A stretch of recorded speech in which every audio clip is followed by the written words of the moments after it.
On today's episode, we're going to be talking about missions here at our church, things that we're involved in. Matthew 28:19 tells us to go make disciples of all nations, and that's something we take very seriously here at our church. So today, I have on a couple guests, our Director of Missions here with us, Lawson Kraut, and our Director of Student Ministries, Kishan Barber. So welcome to the show, guys. Thanks. Thank you.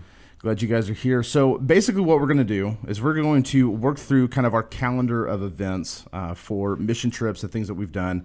Officially, we've completed all of our mission trips that we will go in this calendar year. However, I know we're still working on a lot of mission efforts. We're still supporting mission teams. We're still involved in stuff. But just the way that the calendar fell and those trips got scheduled this year, we just happened to end them a little bit earlier than normal. So we're just going to walk through those for people who aren't aware of the different places that we've been, the different things that we've done. But the first thing that we did this year was the Cross Conference. So Lawson, tell us just a little bit about the Cross Conference. So the Cross Conference is a missions conference for 18 to 25-year-olds, and it's in Louisville, Kentucky, so we also took advantage of that and took the students to the Ark Encounter and the Creation Museum. Very cool. Out there. It has great speakers, John Piper, Kevin DeYoung, Ligon Duncan was there last year, good worship with Matt Boswell.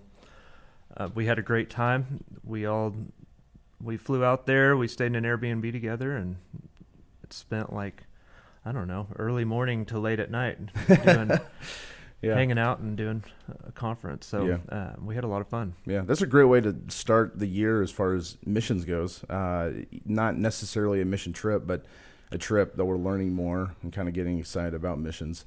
And you're going to be taking another group out there. Yes, we'll be taking another group. We'll leave actually December 31st.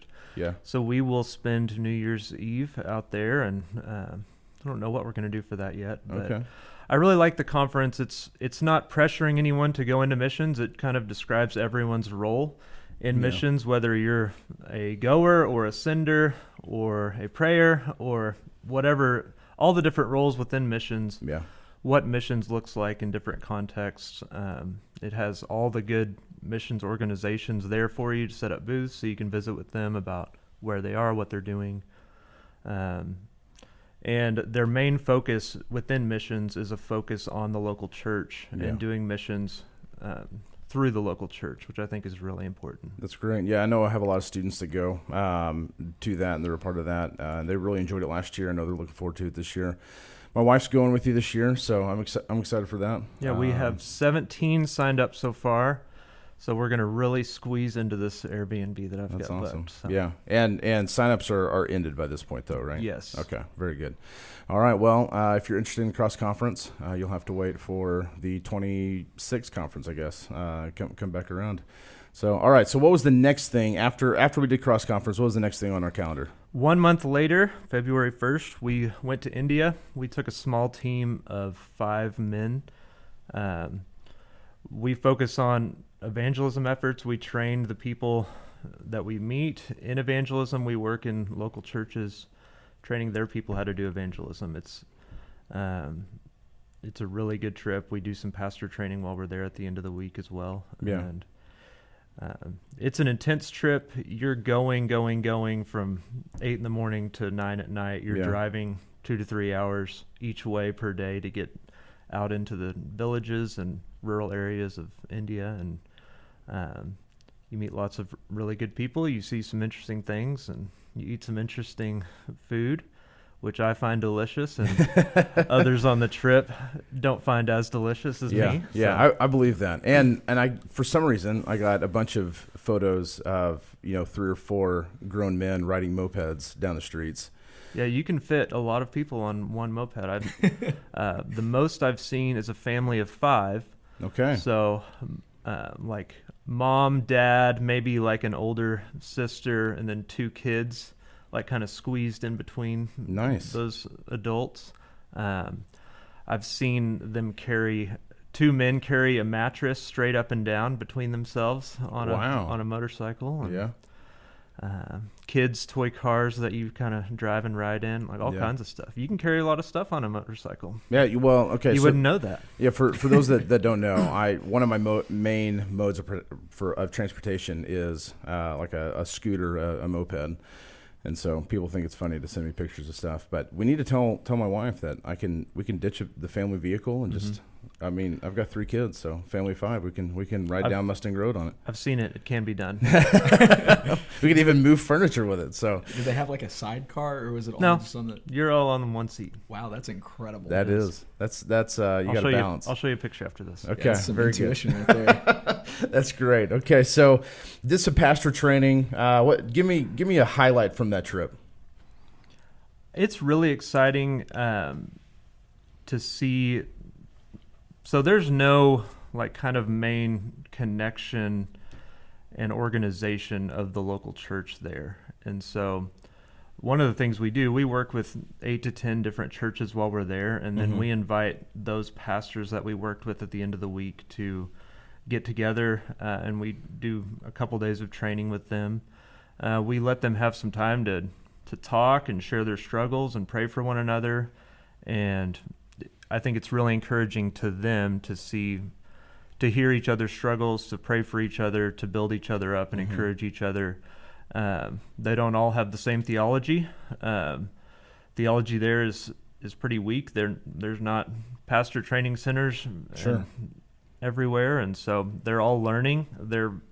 Many of them are humble and wanting to learn, and so that's good to see. And I think there's a lot of really good things going on there. That's great. That's really neat. Yeah, and I think that's one thing that people don't always keep in mind, that you can't just like go to a local bookstore and grab a study Bible in a place like that, and just start reading and learning and all of that. We kind of take for granted all the resources that we have. So that's great that we get to be a part of that and go support those guys and train pastors. So. Okay, so what was the next thing on the trip, or on our calendar? Passion trip. All right, so Kashan, tell us all about the passion trip. Where'd you guys go this year? So our destination was Memphis. We did some ministry there, but we planted and stayed at Germantown Baptist Church, which is kind of like a suburb off of Memphis. Okay, it's a great church. It was a great time. So we stayed there. We slept in their kind of youth, or we stayed in their Sunday school classrooms and stuff like that.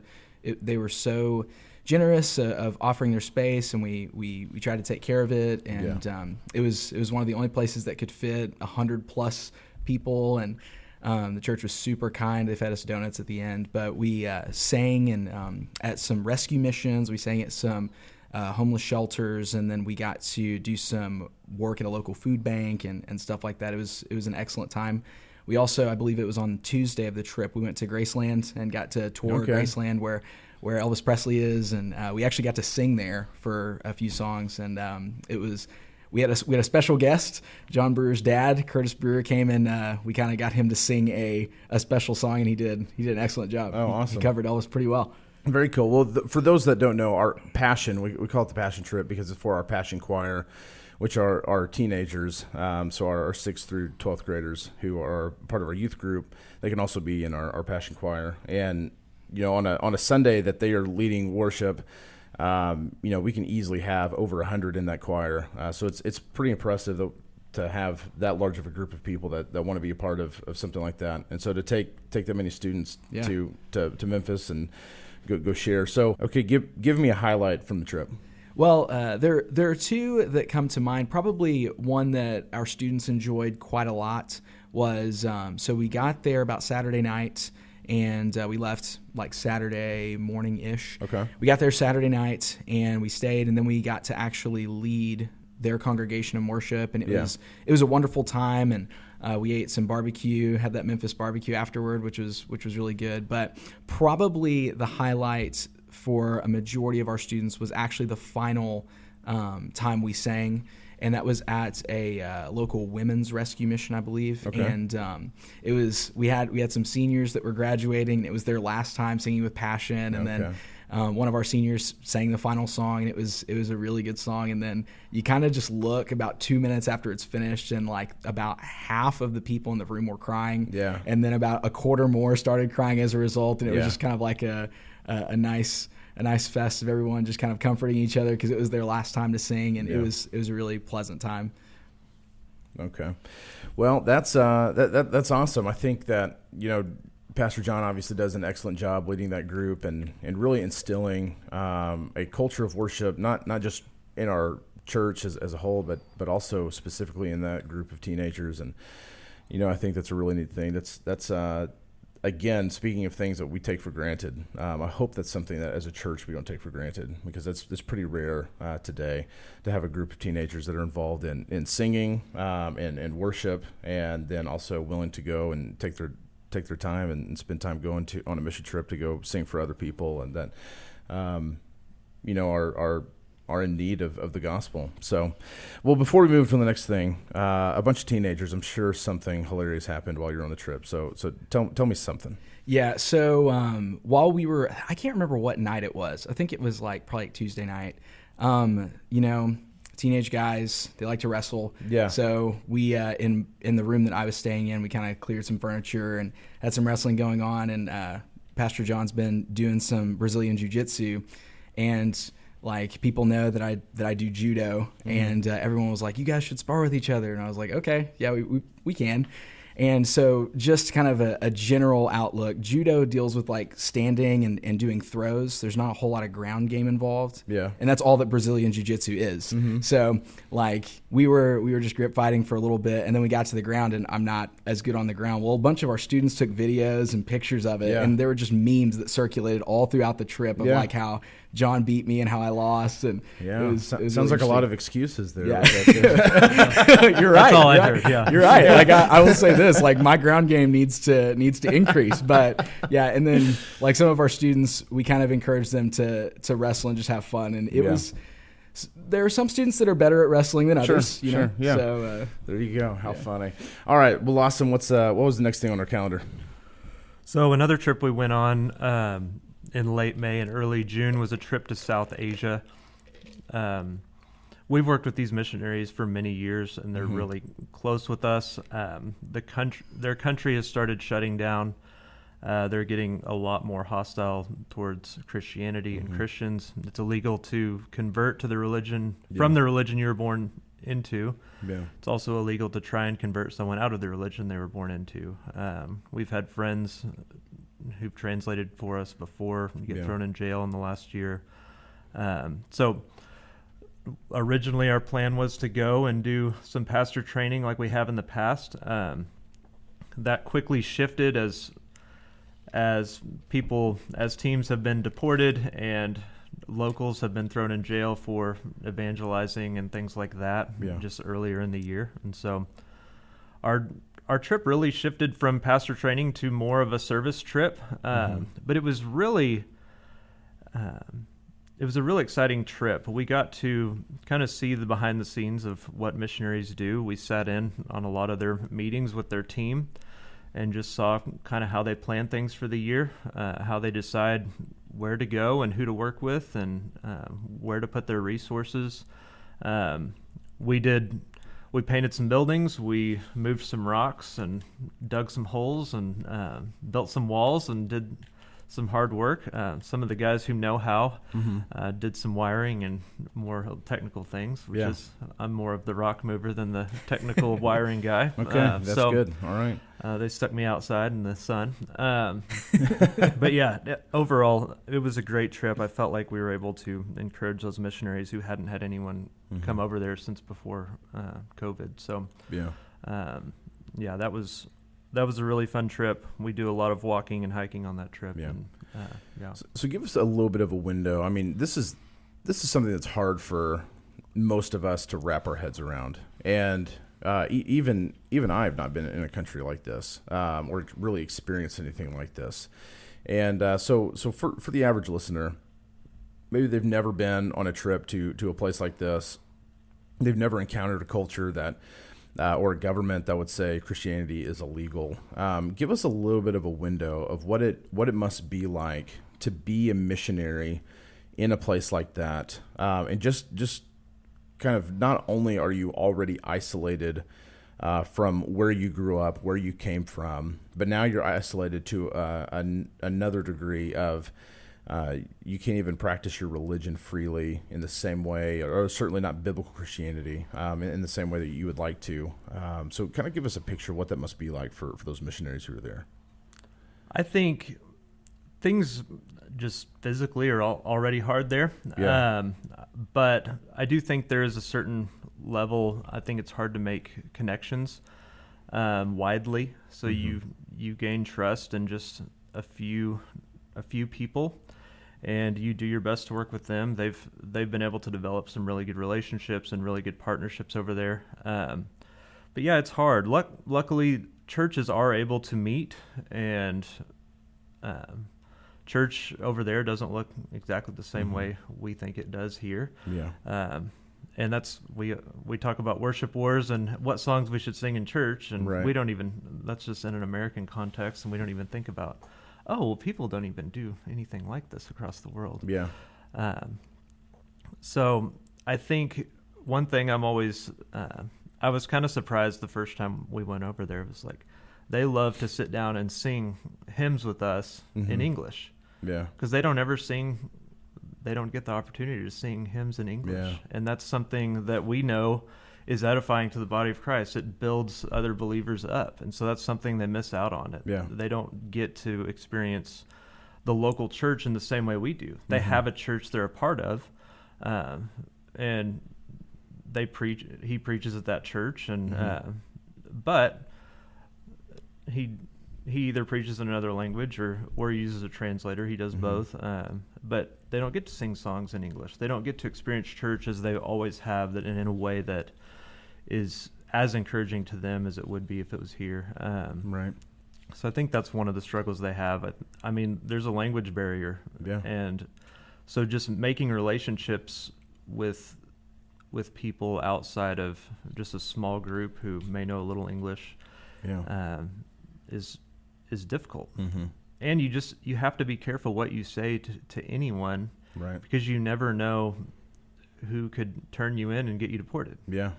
And so there's always a caution and a level of untrust wherever you go, Yeah. unless you're just in your immediate context of those close to you and those you trust. So it's very different. Yeah. And over there, it's not as bad as it is in other places. If you're in places like Iran, I mean, you have to take a different drive to church every week, because they're watching you, and if you meet, you get thrown in jail or killed. Yeah. Same in North Korea. So I mean, it can be worse, Sure. but it's not good. So Yeah. it's hard. It's difficult.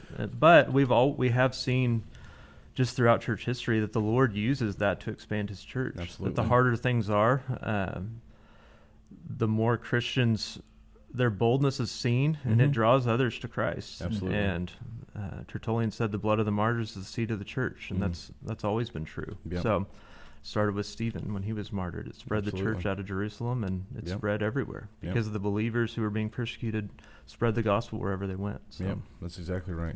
Yeah, I've heard before that persecution is the secret sauce to true revival and the expansion of the gospel. And I think it's absolutely true. Oh, very good. Okay, so what was the next thing on our calendar? That is you, Mr. New York. Okay, we went to Albany, New York in July.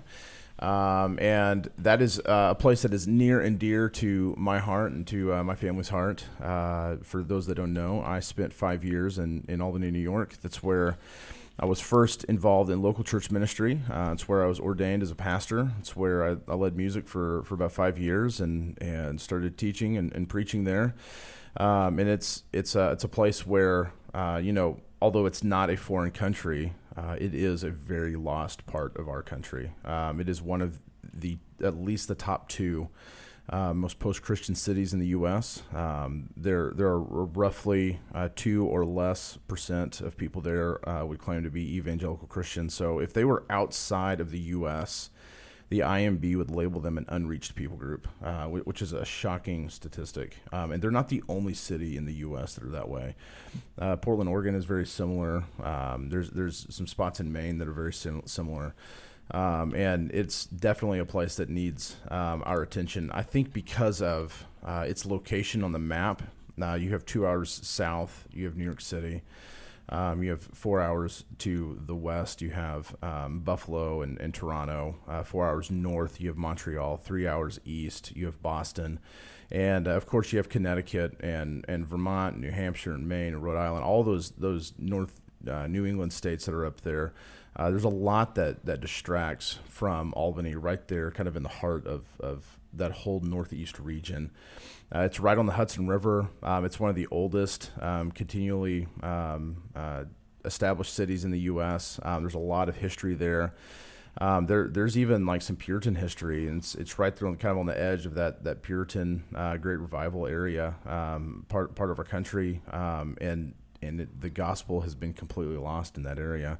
So we took, I think there were 17 of us that went, and it was a mix. It was actually 2 different trips to that area, because of some other circumstances, got combined into one big trip. And so half college students and our Crossroads students that are part of our church, and then half some families that were in our church. And so we had like 6th graders. I think we had a 4th grader that was with us. I can't remember how young he is exactly, but I think a 4th grader, all the way up to adults with kids. And so a big spread of ages.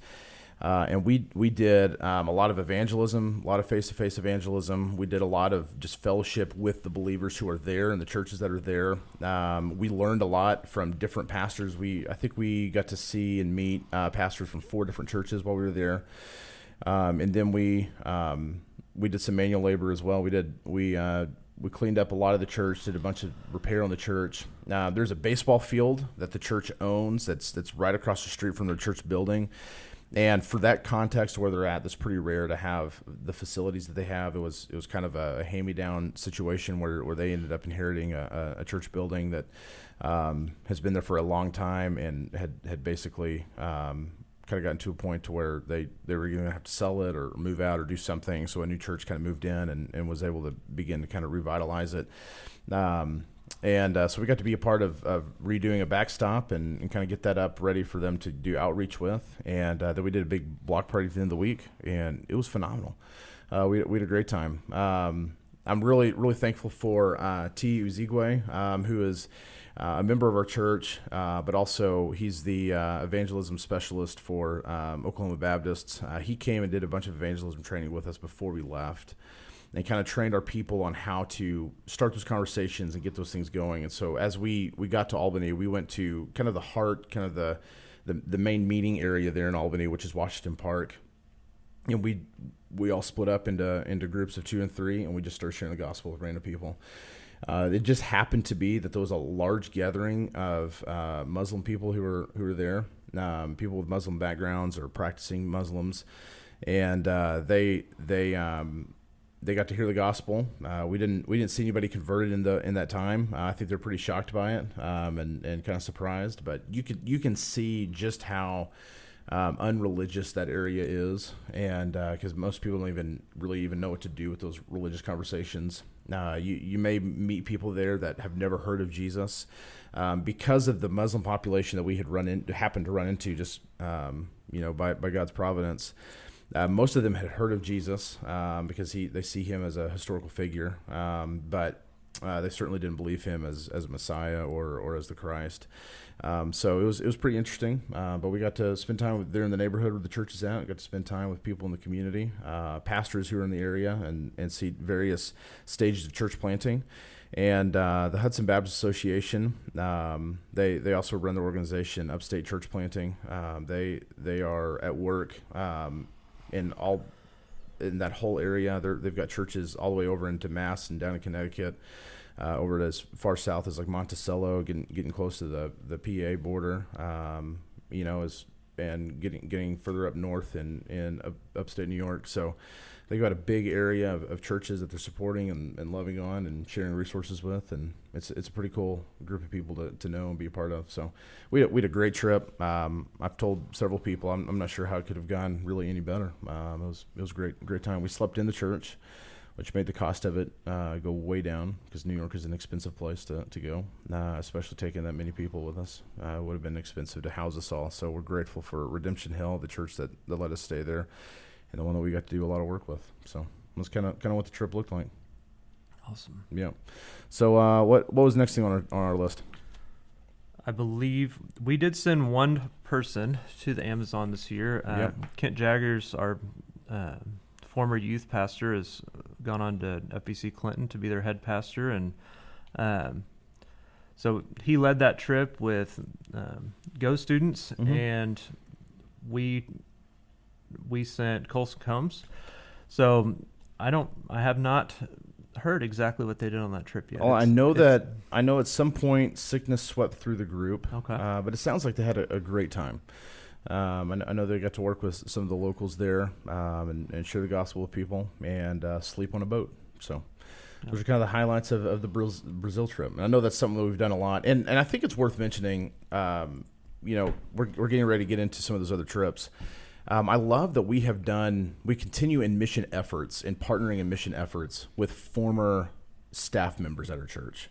We've had at least 3 different guys go to be, at least 4 different that I know off the top of my head, go to be senior pastors at other churches and other places, all of them in different states.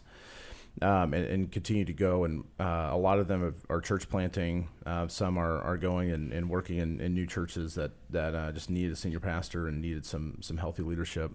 But we continue in mission efforts. That's exactly what we're supposed to be doing, partnering together and working together to see the gospel go forward. So I think it's really neat, and that certainly is a highlight that we have one of our former student pastors who we get to go and continue to do mission stuff with, which is great. So what was after that?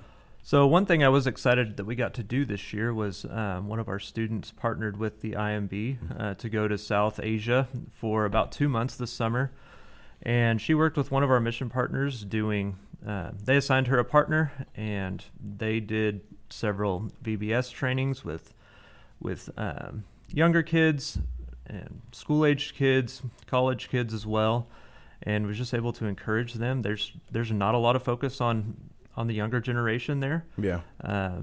And so she was able to do that. She was able to help train some women in the church who just needed some extra help and training and understanding how to do Bible study, how to study the Bible and pray on their own and abide with Christ in their own personal life. So I know she was really excited to get to go, and I was excited. I feel like that's one of the first times our church has been able to send someone for more than just a couple weeks in a long time. So, yeah, she was there a long time, a couple months, and it was. I know I was in that part of the world not about a week before she left, and it was like 120 where I was, and it was even hotter where she was for like the first week she was there. Luckily, it cooled down to around Oklahoma temperatures later in the trip, but yeah, that's 115.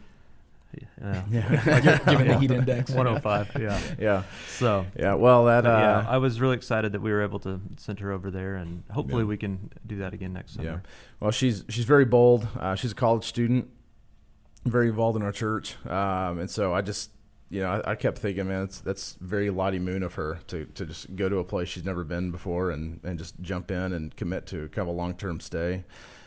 Pretty incredible. Yeah, and when I first talked to her about it, I told her, I was like, I think I have 1 or 2 other girls from the church who are going to go with you. And then after a while, and a couple of guys as well.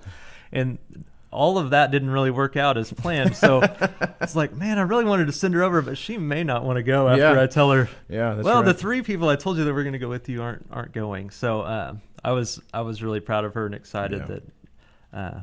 We don't have to not say her name. Her name, Kylie Mitchell, is who it is. So yeah, very good. It's really exciting. Very cool. That's awesome. Okay, so what was after that? I believe our last trip of the summer was to Colorado to work with the Godins.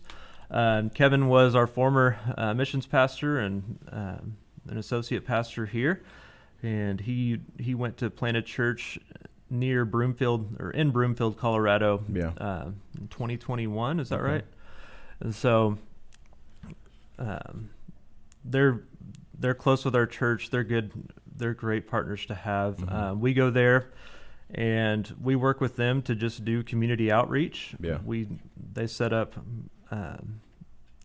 They invite people to park parties. This is another very post-Christian place in the U.S. The numbers are similar to Albany, and in how unreached it is. So it's a difficult place to start a church. It's a difficult place to have spiritual conversations. And really, you have to start from ground zero and build relationships and get people to trust you before you can even get there. So, so that's what we're doing when we're there. We're helping them meet new people, make new relationships. And I know we sent about 20 people, and they said, Coy said that the last night they were there was the biggest park party or event that they've had so far. That's great. I think things went really well there. Yeah. Well, and we don't only go to places that are not spiritual, but as Kashan did this summer, that we also have a group that's going to a very religious area, just a false religious area. So tell us about that trip to Utah. Yeah. So it was a great trip. As you were talking about earlier about how we still maintain partnership and ministry with former staff members here. Dustin Stopman, former youth pastor here, has taken or answered the Lord's call to go plant a church in the Valley area of Salt Lake City, and he's been faithful. Him and his wife Sarah have been there for a few years now, and we've been partnering with them to send groups. And I've been privileged to go on 2 of those. Actually, you were with us last year. Yep, and it was a great time. It's almost a great trip. Yeah, I would almost literally say ditto to everything Lawson had said as far as the community, building trust with people, and even the ministries that we did. A lot of it were park parties and camps in the park, and we actually got to tour the conference center and Temple Square, and got to our students who hadn't been there before got to learn a lot about Mormonism and the history of it, and literally a lot about the culture. And it's really interesting, the different people that you get to encounter. And polygamy is also a big thing in that culture. And as a matter of fact, I think it was the last park party that we did, we actually got to meet a family that is part of polygamy. The father wasn't there, but the wife came with, I think it was 9 children. I think they were aged like 16 all the way to 9 months old. We got to talk with them, got to just share the love of Jesus with them. And as you probably remember when you were there, bracelet making became like a huge hit as far as things that we did. Our students were like at the bracelet table making bracelets for other people and bracelets for themselves. And I'm not going to lie, I did attempt to, and I was really proud of it. And then I lifted it up to see if I had enough beads, and then it all just fell apart. And I was like, okay, Lord, this is not for me. But it's a great opportunity to just have conversations around the table as you're doing it. Yeah, it's literally like having coffee with somebody. You're just making a bracelet. Hey, what you making? And then you guys just get to talk about some deep stuff. Right. And Dustin actually had 3 ministry residents with him that were just shooting stars. And one of them is actually from our church, McKenna DeLong. And she, along with 2 other young ladies, were partnering with them for 8 weeks. And they were pretty much along with Dustin kind of heading up the different activities we were doing. And I remember I was sitting just talking with some of them as they were kind of talking with this young lady from this family at that park party, and they were having a really good conversation, and it was really encouraging. It was also just encouraging to get to see other believers just being faithful in the gospel, even when it's hard.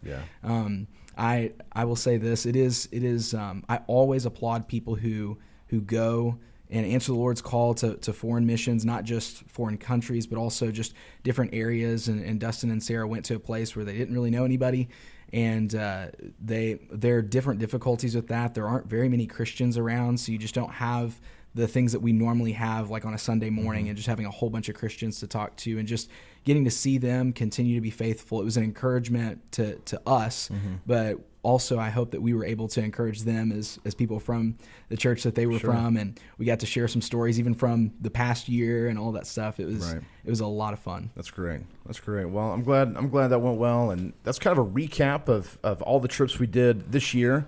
But I know that we're not done with missions. I know we're working on continuing to build some of those partnerships and start new partnerships with other missionaries and other groups and things like that. So we'll have continuing information coming out about that for our church. We have a Great Commission Sunday coming up. Do you know what the date of that is? Sometime in November, I believe. It's early November. Yeah, early November. We'll have Great Commission Sunday, and we'll share even more about just mission efforts and things coming up, especially in the next year.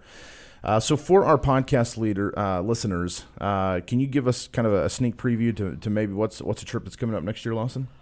So we'll be going back to India in February. That's Awesome. the only trip we have scheduled at this point, besides the cross conference coming up in January 1st. But yeah, that's always a small trip, so it fills up fast. We can only take 4 or 5 people on that. But yeah, definitely get in contact with me if you can. I usually lead that trip, but we're having a new baby girl supposed to be during that trip, so I decided this year I'll take it off. Very good. But yeah, I think we're going to try and just start new things with the church to get missions more integrated into everything, and so our people can get to know our mission partners.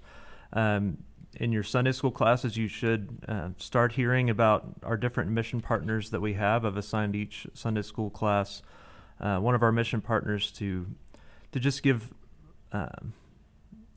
regular updates and make their prayer requests known, so we can for sure be praying for them as a church, and so you can just get to know the work that we support as a church, because not every place that we go on a mission trip we support all those missionaries, but we support more than just those places we go on trips. And so it's important for our church to know who we support and be praying for them. So absolutely. Well, guys, thank you so much for being a part of the show and being a part of mission efforts in our church and leading and doing all those things. Lawson, if somebody's interested in missions, how can they contact you? What's the best way to contact you? Probably through email, lawson@fbcmustang.org. Very good. Well, listeners, thank you so much for being a part and listening along as we talk about missions here at FBC Mustang.